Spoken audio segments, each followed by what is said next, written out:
اللہ کے نبی سن رہے ہیں، حضرت عبداللہ قرآن پڑھ رہے ہیں۔ اللہ اکبر، اللہ کے نبی بیٹھ کر کے قرآن سن رہے ہیں۔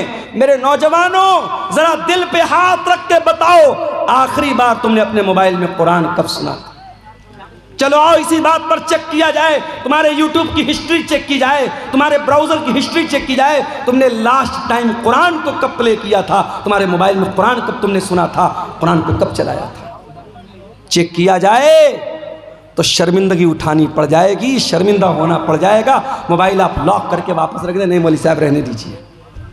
یہ حالات ہیں ہمارے، ہمارا نوجوان آج قرآن کو نہ پڑھتا ہے نہ سنتا ہے۔ تمہارے نبی کا حال یہ ہے، نبی قرآن سن رہے ہیں، حضرت عبداللہ قرآن پڑھ رہے ہیں۔ عبداللہ بن مسعود کہتے ہیں میں قرآن پڑھنے لگا، اللہ کے پیارے نبی غور سے قرآن کو سننے لگے۔ میں سورہ نساء کی تلاوت کر رہا تھا، میں پڑھتے پڑھتے جب سورہ نساء کی آیت نمبر 31 کے اوپر پہنچا، فَكَيْفَ إِذَا جِئْنَا مِنْ كُلِّ أُمَّةٍ بِشَهِيدٍ وَجِئْنَا بِكَ عَلَىٰ هَٰؤُلَاءِ شَهِيدًا۔ اے نبی اس وقت آپ کا کیا حال ہوگا جب ہم ہر امت کے اوپر سے گواہ لائیں گے، اور اے نبی ہم آپ کی امت پر آپ کو گواہ بنائیں گے۔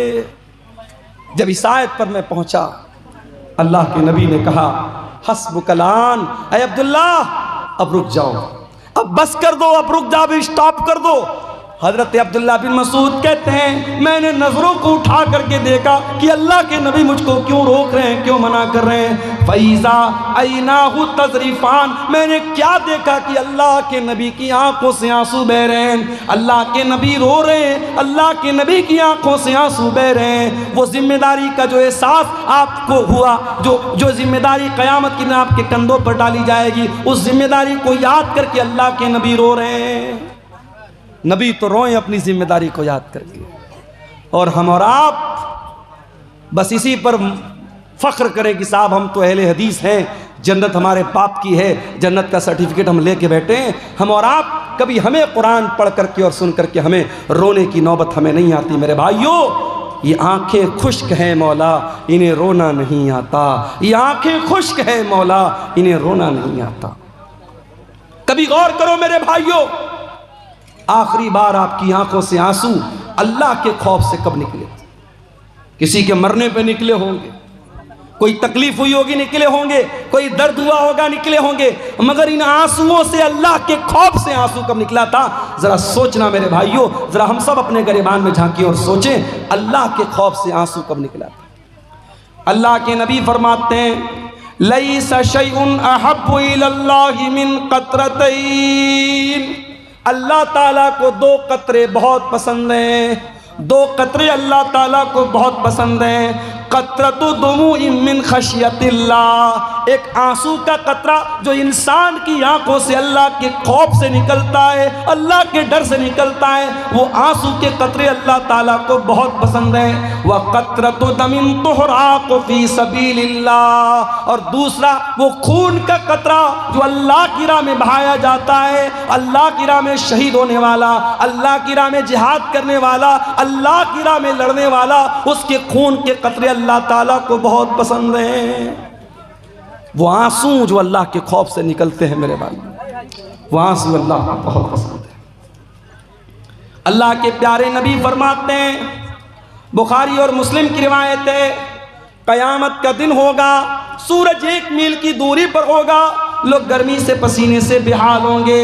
سبعۃ یظلھم اللہ، 7 طریقے کے بندے اللہ تعالیٰ کے ایسے ہوں گے جن کو اللہ تعالیٰ اپنے عرش کا سایہ دے گا۔ ان 7 خوش نصیب بندوں میں ایک بندہ وہ بھی ہوگا وَرَجُلٌ ذَكَرَ اللَّهَ خَالِيًا فَفَاضَتْ عَيْنَاهُ، اللہ کا وہ بندہ جس نے تنہائی میں، اکیلے میں، بند کمرے میں بیٹھ کر کے اللہ کو یاد کیا، اپنے گناہوں کو یاد کیا، اپنے پاپوں کو یاد کیا، اپنی نافرمانیوں کو یاد کیا، اور اس کی آنکھوں سے آنسو بہ پڑے، وہ رونے لگا۔ اس اللہ کے خوف سے بہنے والے آنسو کو اللہ تعالیٰ قیامت کے دن ان کی لاج رکھے گا، اور اس انسان کو اللہ تعالیٰ قیامت کے دن گرمی سے بچائے گا، سورج کی تپش سے بچائے گا۔ میرے بھائیوں میں پھر سے اسی آیت کو پڑھتا ہوں جو خطبہ مسنونہ کے بعد میں نے پڑھی تھی۔ قرآن سوال کر رہا ہے ہم سے اور آپ سے، الم یأن للذین آمنوا ان تخشع قلوبہم لذکر اللہ، اے ایمان والو کیا ابھی وہ سمے نہیں آیا کہ اللہ کا کلام سن کر کے تمہارے دل پگھل جائیں؟ میرے پیارے نوجوان ساتھیو، تم سے بھی ایک بات کہنی ہے، نوجوانی بڑی خطرناک عمر ہوتی ہے۔ شیطان سب سے زیادہ اگر کسی عمر کے اندر انسان کو بہکاتا ہے تو جوانی میں بہکاتا ہے۔ جتنا گناہ انسان جوانی میں کر لے گا بڑھاپے میں نہیں کر پائے گا۔ شراب انسان عام طور سے جوانی میں پیتا ہے، زناکاری کے اڈے عام طور سے جوانی میں آباد ہوتے ہیں، ٹائم کا غلط استعمال عام طور سے جوانی میں انسان کرتا ہے۔ جب انسان 50 سال کا ہو جاتا ہے، 60 سال کا ہو جاتا ہے تو آٹومیٹک اس کو یہ احساس ہو جاتا ہے اب تو مرنے والا ہوں، اب تو قبر میں جانے والا ہوں، تب تو انسان آٹومیٹک سدھر جاتا ہے۔ اصل جو سدھرنے کی عمر ہے وہ تو جوانی کی عمر ہے، جو توبہ کرنے کی عمر ہے، جو اللہ سے معافی مانگنے کی عمر ہے، معاف کرنا، وہ 20 سے 40 سال کے بیچ کی عمر ہے۔ فارسی کا ایک شاعر کہتا ہے، در جوانی توبہ کردن شیوے پیغمبری، وقت پیری گرگ ظالم می شود پرہیزگار۔ جوانی میں توبہ کرنا نبیوں کا طریقہ ہے، بڑھاپے میں تو بھیڑیا بھی شریف بن جاتا ہے۔ جب پیٹ میں آنت نہیں، منہ میں دانت نہیں، تب شریف بن گئے تو کون سا کمال کیا۔ میرے پیارے نوجوان ساتھیوں، آج اپنی جوانی کا غلط استعمال کرنے کے پہلے سوچ لینا کہ اللہ تعالیٰ کیا اس کا حساب دینا پڑے گا۔ گناہ کی لذت تو آج مل جائے گی، گناہ کا مزہ تو مل جائے گا، مگر اس گناہ کے بعد اس کا جو اثر تمہاری زندگی پر پڑے گا، جو پچھتاوا تمہیں ہوگا، اس پچھتاوے کے بعد تمہارے سامنے کوئی راستہ نہیں ہوگا۔ اس لیے کہ میرے نوجوان بھائیوں، اس بات کی کوئی گارنٹی نہیں ہے کہ آج آپ نوجوان ہیں کل آپ بڑھاپے تک زندہ رہیں گے۔ کیا گارنٹی؟ اپنی آنکھوں سے میں نے دیکھا ہے، بالکل جوان آدمی، ہمارے یو پی کے اندر بنارس سے 100 کلومیٹر دور ہے الہ آباد۔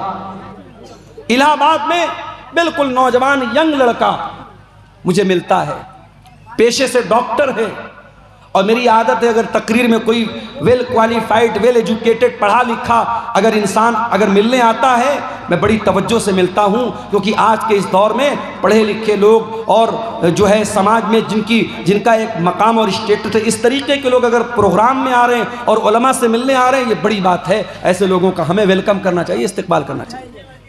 نوجوان لڑکا ہے 20-22 سال کا، ملنے آتا ہے، مولانا آپ کی تقریر بہت شوق سے سنتا ہوں، بڑی محبت کرتا ہوں، نمبر کا آدان پردان ہوتا ہے، بیچ بیچ میں کبھی کبھی واٹس ایپ بھی کرتا ہے، فیس بک بھی چلاتا تھا وہ لڑکا۔ پھر ایک دن اس کے فیس بک پر ایک پوسٹ آئی، میں بہت بیمار ہوں، میرے لیے دعا کیجئے گا، میں بہت بیمار ہوں۔ اس کے بعد اس پوسٹ کے ڈالنے کے بعد تقریباً 1-2 ہفتے کے بعد خبر آتی ہے کہ ڈاکٹر فلاں صاحب جو الہ آباد کے رہنے والے ہیں، بلڈ کینسر ہو گیا، انتقال ہو گیا۔ 1 سال پہلے جب وہ لڑکا ملا تھا مجھے، اس کی باڈی کو دیکھ کر کے میں سوچ بھی نہیں سکتا تھا کہ 1 سال بعد اس کے مرنے کی خبر آئے گی۔ ہم نہیں جانتے میرے بھائیوں ہماری موت کا کیا بہانہ بنے گا۔